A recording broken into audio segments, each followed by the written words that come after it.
Et bonjour tout le monde, première vidéo de 2025. Alors déjà, bonne année à tous.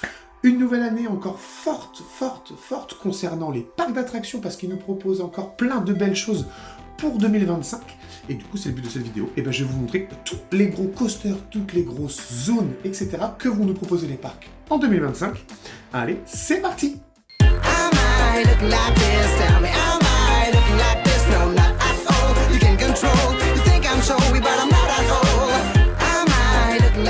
Et on va commencer avec le Futuroscope. Il y a plein de choses. On sait que le Futuroscope, il s'améliore d'année en année avec toutes les attractions, Chasseur Tornade, Objectif Mars, etc. Et bien 2025 ne fait pas exception à la règle, puisqu'il y a encore plein de nouveautés. Alors déjà, il faut savoir qu'il y a un spectacle culte du Futuroscope là depuis l'ouverture qui va disparaître. Terminé, et je parle de Illusio, le spectacle de magie. Et bien lui sera remplacé en 2025 par... on ne sait pas. En gros, ils n'ont pas précisé un petit peu ce qu'il allait remplacer, mais terminé pour Illusio. Il faut savoir aussi que le pavillon de l'Omnimax, qui renferme la grande boule blanche, si vous voyez un petit peu, si je vous mets des photos, et bien lui, pareil, sera totalement rénové, et on aura une toute nouvelle salle de cinéma dans cette fameuse boule blanche, avec un dôme de 900 mètres carrés et 25 mètres de diamètre. Et il peut aller jusqu'à 362 personnes. Et bien depuis 2016, dans cette salle, on a trouvé le film Le Monde de l'Invisible, qui était projeté pendant 25 minutes et qui permettait de découvrir les choses qui sont trop petites, trop rapides ou trop lentes pour l'œil humain. Donc totalement rénové. Est-ce que le film va revenir? Est-ce qu'on va avoir autre chose? Ça, suspense. On a aussi au Futuroscope l'amélioration de l'Astra Fun Experience qui deviendra le campus Numeria. C'est une zone où il y avait plein de pôles numériques et puis d'activités un petit peu ludiques, que ce soit un petit peu comme il y avait du Just Dance par exemple, les jeux de réflexes, des toboggans, etc. Lui sera totalement rénové pour accueillir en fait les pôles scolaires. Donc il a fermé le 2 septembre 2024 et il rouvrira à l'automne 2025. Ce sera un pôle numérique pour l'éducation et la formation. Ce sera en gros l'école du futur qui s'étale sur 1200 mètres carrés et pouvant accueillir jusqu'à 10 000 élèves de la maternelle au lycée par an. C'est très énorme, ça permet aussi d'inclure un petit peu une sortie scolaire, on va dire, mais dans un parc d'attraction au Futuroscope sur l'avenir de l'école, donc c'est vraiment un gros point fort. Il nous proposera du coup des parcours d'apprentissage, de la citoyenneté numérique, de la programmation robotique, de la cognition humaine et artificielle, et bien sûr découverte des métiers, formation professionnelle. Et bien sûr, on passe au plus gros projet du Futuroscope. Je parle bien sûr d'une toute nouvelle attraction, on l'attend depuis que ça a été annoncé, je l'attends avec impatience, j'ai vraiment hâte de la faire. Je parle bien sûr de Mission Bermude. Il arrivera en 2025 et il remplacera une attraction qui n'était pas très populaire, qui était le Jardin des Énergies. Et bien ce sera un rocking boat qui vous fera voyager au cœur des triangles des Bermudes.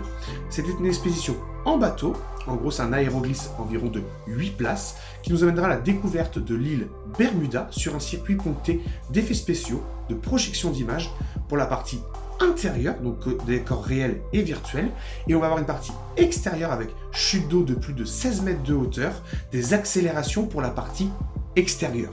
Il y aura également des marches arrière, des cascades, des vortex, des explosions, des effets spéciaux et des écrans durant tout ce voyage de Mission Bermude. Et les bateaux pourront atteindre une vitesse de 60 km/h. Et ça a l'air incroyable vu les concept art qu'on a vus. Les travaux avancent bien, donc c'est vraiment top et j'ai hâte de découvrir ça, ça a l'air incroyable. Si c'est sur la même lignée que Chasseur Tornade et Objectif Mars, voilà, top du top. Très hâte de tester Mission Bermude. Et du coup, je rajoute un petit peu au niveau technique, et le parcours il fera 450 mètres de long, sera immersif avec une étendue d'eau, des rochers, une plage, une jungle, des rapides et un crash d'avion. Donc également très immersif au niveau des décors. Je vous fais défiler un petit peu les concept art au fur et à mesure. Donc une très grosse attraction qui arrive au Futuroscope. On n'a encore pas de date de réouverture, mais on a très hâte de découvrir ça. Et on continue avec les grosses annonces, puisque là on parle du Walt Disney Studio. Comme vous le savez, le parc est en travaux depuis maintenant 2-3 ans environ. Et bien là, ça y est, on attaque la première phase de réouverture, puisque Studio 1 réouvrira au printemps 2025. On n'a pas encore la date exacte, mais au printemps 2025 pour devenir World Première. Il faut savoir, le Studio 1, il enfermait un petit peu des boutiques, des restaurants, et c'était un passage vraiment obligatoire quand on rentrait sur le parc. Donc c'est fait un gros vide pour le parc, mais là, le permet de réouverture, et en plus on a vu les concept art, ça a l'air vraiment magnifique, l'immersion est poussée à son maximum, et du coup, il deviendra du coup Disney Adventure World. C'est pour ça qu'en fait c'est le premier bâtiment à être nommé World Premiere, puisque le parc sera nommé Disney Adventure World à l'ouverture de World of Frozen, qui sera en 2026. Donc vraiment une rethématisation et un changement de cap pour ce parc-là. Et du coup ça a commencé en avril 2024 et ça terminera du coup au printemps 2025. Ça restera sur le thème du cinéma. Mais en gros, on pourra découvrir un petit peu le studio cinéma contemporain à ciel ouvert. À l'intérieur, on découvrira des boutiques, des restaurants et surtout un décor immersif parce qu'on aura un mapping géant sur tout le bâtiment avec donc de Los Angeles, de Las Vegas, de Los Angeles, un des deux, avec des feux d'artifice, des décollages d'avions, des effets de lumière, etc. Vraiment pour être comme si on était à cet endroit-là. On aura également un très gros restaurant, le Hollywood Garden Restaurant, qui remplacera le restaurant qui était avant, mais je ne sais plus le nom. Mais voilà, en gros, il y aura tout nouveau bâtiment et première étape de ce gros chantier pour les Walt Disney Studios au printemps 2025. On décale juste à côté et là on va au Disneyland Park, le parc principal. Donc lui il n'y a pas grand chose parce que le 10 janvier 2025, eh bien, ce sera juste le nouveau spectacle nocturne qui est sur le château de la Belle au Bois dormant et qui s'appellera du coup, j'ai plus le nom. Tales of Magic, un truc comme ça. De toute façon, il y aura les photos, le nom, les joues et tout ça. Et du coup, c'est un concept qui nous présentera plusieurs personnages durant ce show. Donc, on peut croiser Encanto, Vaiana, vice-versa, Lilo et Stitch. On a du Mulan, le Roi Lion, Pinocchio, on a Cendrillon ou encore la Belle et la Bête. Donc, un gros panel. Et il faut savoir que c'est un gros avantage de ce spectacle, c'est que du coup, il y aura également des projections sur Main Street. Donc, on ne sera pas que sur le château, ça sera toute la zone de Central Plaza et de Main Street avec ce show, des nouveaux effets pyrotechniques, etc. Donc on a encore upgradé au niveau des spectacles nocturnes à Disneyland Paris. Donc si j'ai l'occasion, j'ai hâte de le voir. J'espère pouvoir le voir un jour. Mais ça a l'air vraiment incroyable ce nouveau spectacle.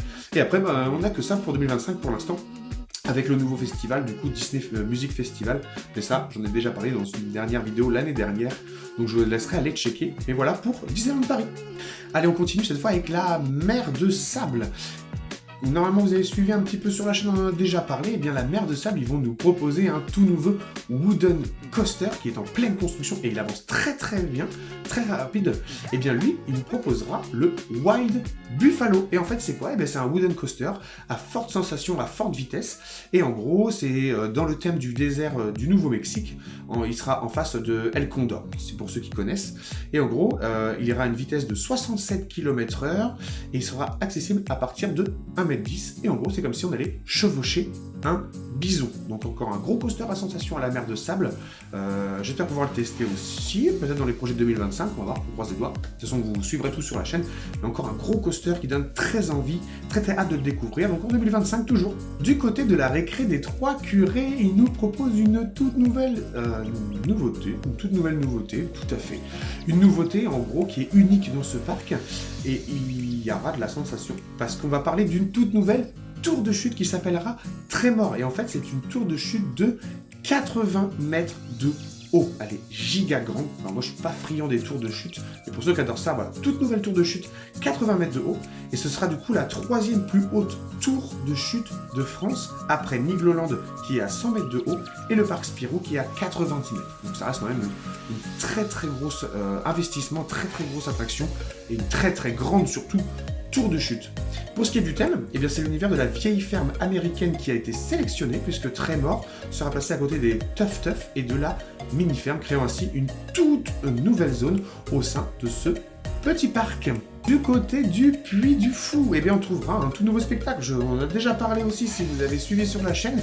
Eh bien le spectacle des Chevaliers de la Table Ronde s'est terminé. Ça s'est arrêté avec la saison dernière du Puy du Fou. Et à partir de la saison 2025 en avril, on découvrira le 9e grand spectacle du Puy du Fou qui sera l'épée du roi Arthur, qui a l'air vraiment incroyable. Il y a des gros investissements qui ont été faits. Et en gros, l'espace scénique sera modifié. Ça sera toujours au même endroit, mais il y aura de grosses modifications. Des décors seront démolis et des nouveaux seront construits, dont une machinerie de 40 tonnes en mouvement. Et la tribune sera également agrandie pour accueillir beaucoup plus de monde. Il passera de 1500 places à 1800 places. Donc ça fait quand même 300 personnes en plus. C'est énorme pour la capacité du Puy du Fou. Et le spectacle, il présentera donc Tristan, l'un des chevaliers de la table ronde, qui affrontera des épreuves pour délivrer l'épée Excalibur de son rocher et libérera le roi Arthur ainsi que les autres chevaliers emprisonnés dans un sortilège de la fée Morgane.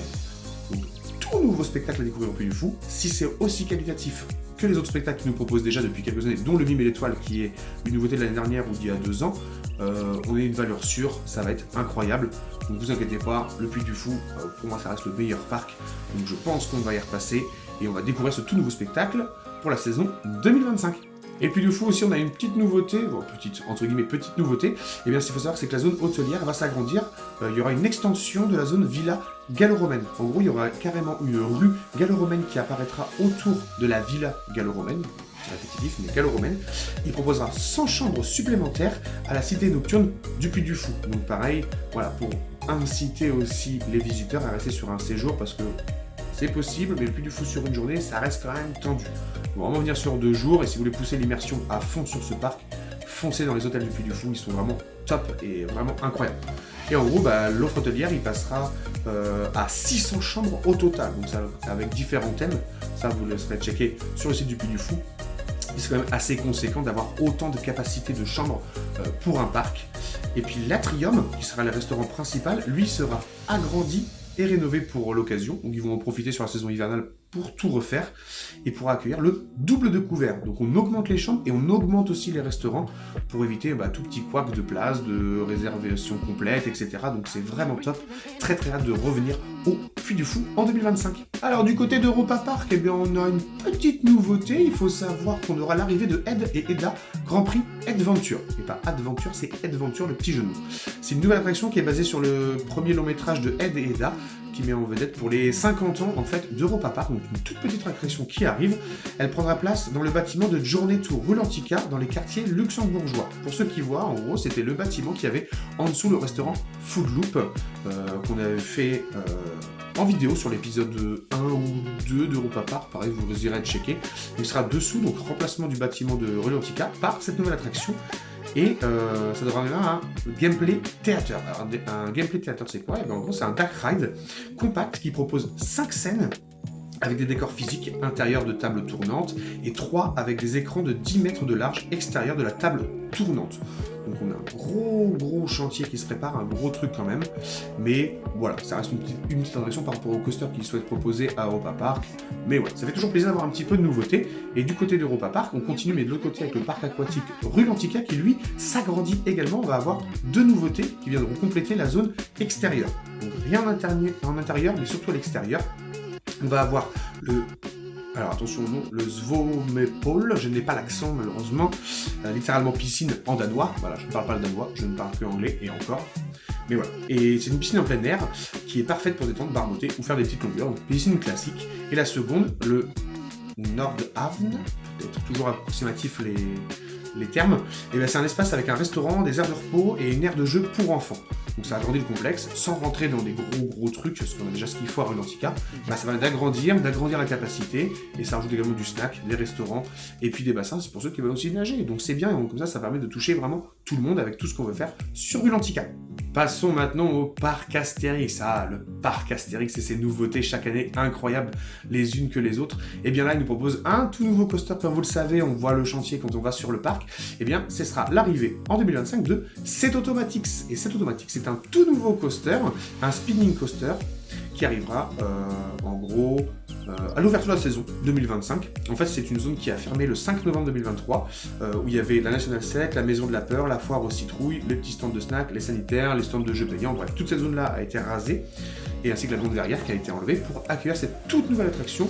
Donc comme vous le savez, le parc Astérix commence à rethématiser, à recentrer un petit peu le parc.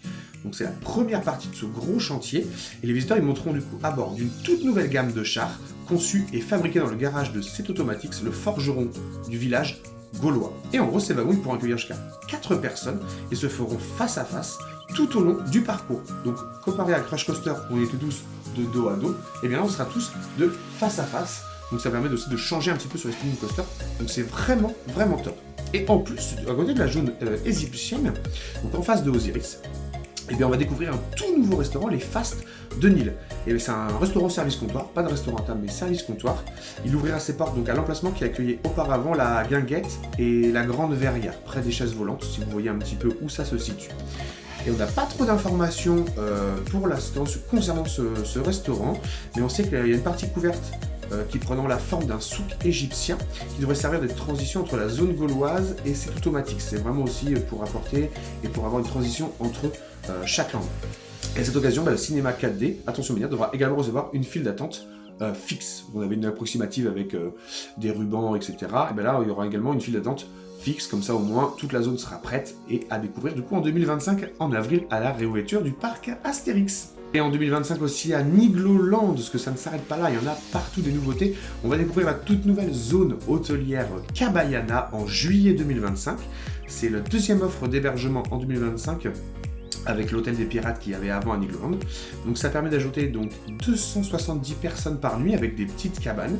Et ce sera 20 cabanes en bois sur le thème de l'Amérique du Sud, réparties en pleine nature, le long d'un cours d'eau derrière l'hôtel des pirates. Donc un tout nouveau cadre à offrir aux visiteurs à Nigloland. On est passé de pirates à un petit peu, voilà, l'Amérique du Sud. Très joli sur les concept art, ça a l'air magnifique si c'est vraiment poussé jusqu'au détail comme ça. Très très bien. Et après, ce sera 4 étoiles pour cet hôtel-là. Chaque cabane conçue en respectant un minimum l'environnement, donc c'est des éco-conçus, et avec des matériaux naturels pouvant accueillir jusqu'à 6 personnes, donc jusqu'à 120 personnes par nuit au total. Donc ça permet aussi d'agrandir l'offre de séjour de Nigloland, comme on parlait tout à l'heure au Puy du Fou. Eh bien, ça permet d'accueillir beaucoup plus de monde et forcer, entre guillemets, les visiteurs à venir sur un séjour à Nigloland et non plus à la journée. Et on en profite du coup avec Cabayana, et bien c'est que l'hôtel des pirates, celui-là aussi sera réhabilité. Il sera entièrement réhabilité pour améliorer sa thématisation et son immersion. Quitte à faire une immersion à fond sur Cabayana, et bien ils se sont dit, on est tranquille, on fait aussi l'hôtel des pirates pour mettre les deux hôtels à fond immersion. Donc il sera plus poussé, lui aussi sur l'univers de l'Amérique du Sud, avec les façades seront retravaillées, les jardins et les terrasses seront modifiés avec plus de verdure, et le restaurant sera également repensé avec une ambiance festive, rappelant également l'Équateur, pour rester dans le thème, et augmentera sa capacité à 400 personnes. C'est lié comme au Puy du Fou, en gros. J'augmente ma capacité hôtelière, et bien j'augmente aussi la capacité de mon restaurant pour éviter de se retrouver avec les hôtels complets, mais plus de place pour les restaurants, pour ceux qui souhaitent manger le soir à la fermeture du parc. Donc gros point fort pour Nigloland.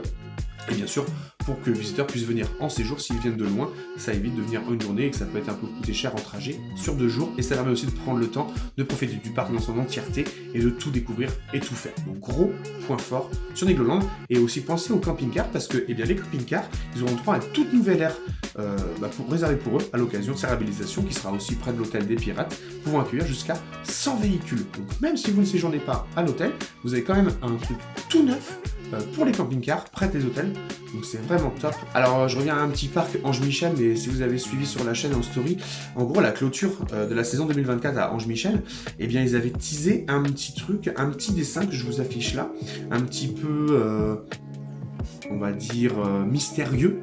Eh bien en gros, c'est pour vous annoncer, on va dire officiellement, même si on n'a pas encore l'officialisation de Ange-Michel, d'un tout nouveau coaster qui va arriver à Ange-Michel. Donc un très gros investissement pour ce petit parc qui a l'air en plus incroyable. C'est le tracé qu'ils vont faire, ça a l'air vraiment top. Et on a un petit slogan avec marqué « Préparez-vous à crier », accompagné d'un dessin énigmatique. Eh bien, on n'a pas trop de détails encore sur vraiment ce qui sera proposé, mais voilà, ça sera une grosse innovation de grande envergure avec un tout nouveau coaster sûrement à Ange-Michel. Donc restez connectés, suivez-moi, abonnez-vous d'ailleurs, comme ça vous aurez toutes les infos directes concernant ce petit dessin mystérieux de Ange-Michel. Ensuite, à Frépertuis City, en 2025, ils vont proposer une toute nouvelle attraction. Alors, c'est pas un grand coaster, ça sera Nebulaz. Nebulaz, en gros, vous pouvez trouver un petit peu le même style à Parc Astérix, à côté de Toutatis. En gros, ce sera une attraction qui emmène les visiteurs à 10 mètres de hauteur et les deux bras qui réalisent 13 tours par minute. En gros, c'est comme si vous tournez dans ce sens-là et la nacelle tourne dans l'autre sens avec la force centrifuge. Voilà, ça a l'air très très cool en tout cas. Et comme pour chaque attraction, eh bien, le parc il prévoit une thématisation, puisqu'ils sont très à cheval aussi sur la thématisation, ce qui est important aussi dans les parcs. Donc, ce sera sur l'univers du Far West. Et pour Sawmill, eh bien, elle s'inspirera d'une scie à vapeur invention visant à faciliter la coupe des arbres de plus en plus gros afin de pouvoir abattre les plus grands importants séquoias des régions américaines. Donc ça a l'air très stylé, à voir ce que ça donne vraiment en vrai, parce que là on n'avait que le concept art, et bien ça a l'air très très stylé, donc aussi très hâte de découvrir cette nouvelle attraction à Freepertuis City. On finit avec Terra Botanica. J'ai vraiment synthétisé tous les parcs. Voilà. On finit avec Terra Botanica. En 2025, il nous propose un tout nouveau parcours, on va dire, qui s'appelle Aventure au Bayou. Et bien ce sera quoi? C'est très simple, par contre ça a l'air très stylé, retenez bien. C'est une nouveauté immersive et pédagogique dans la peau d'un explorateur. En gros, c'est un espace immersif de près de 2000 m² situé dans l'univers des grandes explorations. Et ce parcours interactif, il proposera de transporter les visiteurs dans les bayous en Louisiane, pour découvrir sa faune, peuplée d'alligators, les pélicans et les ratons laveurs. Donc vraiment, voilà, découvrir un petit peu l'immersion, on en parlait juste avant sur les parcs. Un parcours 100% immersif. Et au cours de leur expérience, eh bien, les visiteurs ils défieront la sorcière Mama Pepper. En gros, lors d'une aventure un petit peu semée de sensations et de défis grâce à des passerelles mobiles, des zones parsemées d'embûches et des décors immersif, donc on a également une histoire, on va juste faire le parcours, avoir les petites sensations, et voilà, c'est poussé jusqu'à une histoire, donc on suivra, on défiera plutôt la sorcière Mama Pepper, et ça a l'air vraiment incroyable, parce qu'il n'y a pas trop ça à Terra Botanica, au niveau des choses immersives, avec vraiment des parcours, donc c'est vraiment un gros plus, ça a l'air vraiment bien, et il faut savoir qu'au fil du parcours, les visiteurs, ils auront également l'occasion de participer à une chasse au trésor au sein de ce parcours. C'est une expérience sensorielle qui viendra enrichir l'exploration en mettant notamment à l'épreuve la vue et le toucher. Ça a l'air vraiment d'être un gros truc, j'ai vraiment hâte de découvrir ça. Je suis pas très loin en plus de Terra Botanica, je suis à peine 1 heure, donc je pense que 2025 j'irai faire un petit tour pour surtout découvrir ça, parce que ça m'attire bien, c'est une belle nouveauté, ça a l'air vraiment bien. Et du coup, pour finir au niveau de l'histoire, eh bien, il faut savoir qu'en plein cœur de ces zones marécageuses, un abri abandonné racontera entre autres l'histoire de Jeanne Barrett, la première femme à avoir fait le tour du monde dans les années 1770. Et le public y découvrira ses recherches botaniques sur la biodiversité de cette région américaine à l'affluence française. Donc en plus, on a vraiment un hommage à une femme exploratrice des années 1700. Donc voilà, c'est vraiment poussé à l'extrême. On a quelques photos quand même et ça a l'air vraiment super bien. Donc très hâte de découvrir ça à Terra Botanica en 2025. Et voilà un petit peu pour toutes nos nouveautés de 2025. J'ai vraiment restreint parce qu'il y a beaucoup de parcs en France. Voilà, j'ai pris les plus grosses nouveautés en 2025. N'hésitez pas à me dire en commentaire, vous, ce que vous attendez le plus. Est-ce que c'est Automatix au parc Astérix? Est-ce que c'est World Premiere à Disneyland? Est-ce que c'est l'attraction, j'ai peut-être là, les hôtels, par exemple, au Puy du Fou, le spectacle du Puy du Fou, est-ce que c'est l'hôtel à Nigloland, etc. N'hésitez pas à me dire en commentaire. N'hésitez pas également à lâcher un petit like, à partager la vidéo. Et puis, on se retrouve pour cette nouvelle année 2025 avec plein de parcs.